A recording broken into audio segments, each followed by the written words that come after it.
I'm a search and rescue officer for the U.S. Forest Service. I have some stories to tell. I wasn't sure where else to post these stories, so I figured I'd share them here.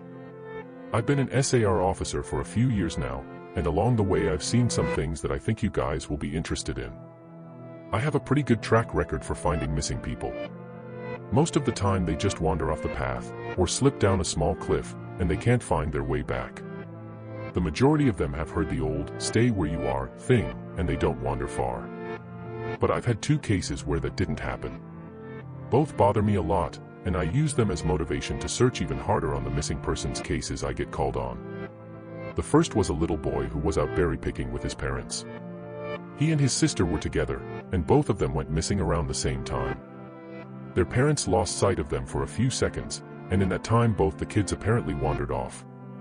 When their parents couldn't find them, they called us, and we came out to search the area. We found the daughter pretty quickly, and when we asked where her brother was, she told us that he'd been taken away by the bear men. She said he gave her berries and told her to stay quiet, that he wanted to play with her brother for a while. The last she saw of her brother, he was riding on the shoulders of the bear men and seemed calm. Of course, our first thought was abduction, but we never found a trace of another human being in that area. The little girl was also insistent that he wasn't a normal man, but that he was tall and covered in hair, like a bear, and that he had a weird face. We searched that area for weeks. It was one of the longest calls I've ever been on, but we never found a single trace of that kid. The other was a young woman who was out hiking with her mom and grandpa.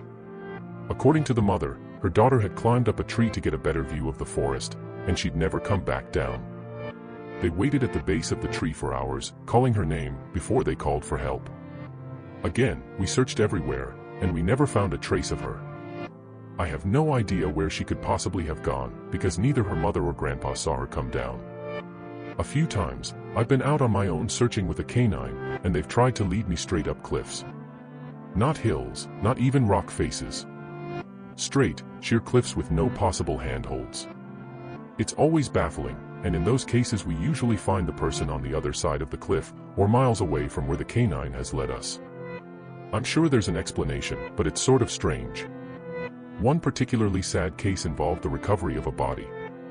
A 9-year-old girl fell down an embankment and got impaled on a dead tree at the base. It was a complete freak accident, but I'll never forget the sound her mother made when we told her what had happened.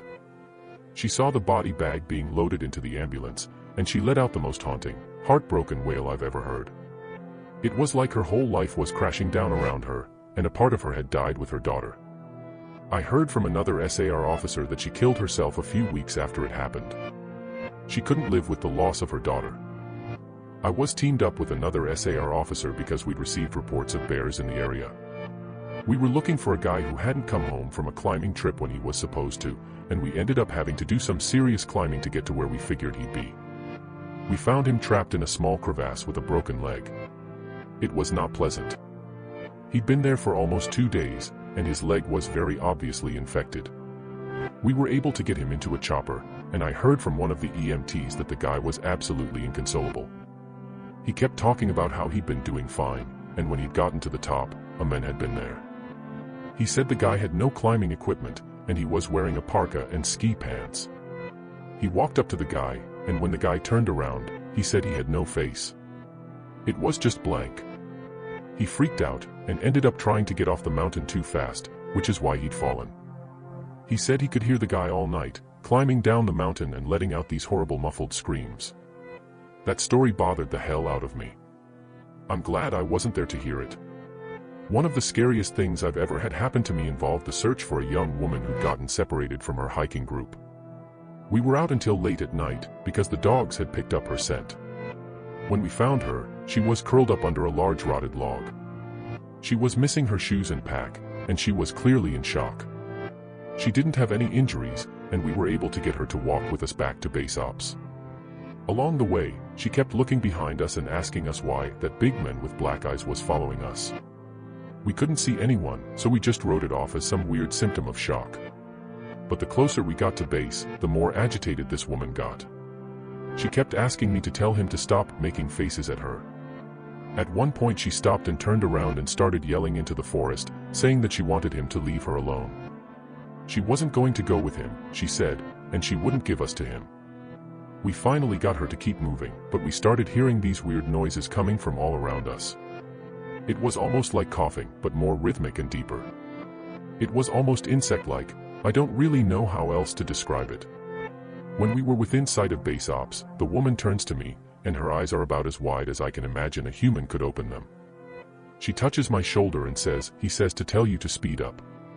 He doesn't like looking at the scar on your neck." I have a very small scar on the base of my neck, but it's mostly hidden under my collar, and I have no idea how this woman saw it. Right after she says it, I hear that weird coughing right in my ear, and I just about jumped out of my skin. I hustled her to ops, trying not to show how freaked out I was, but I have to say I was really happy when we left the area that night.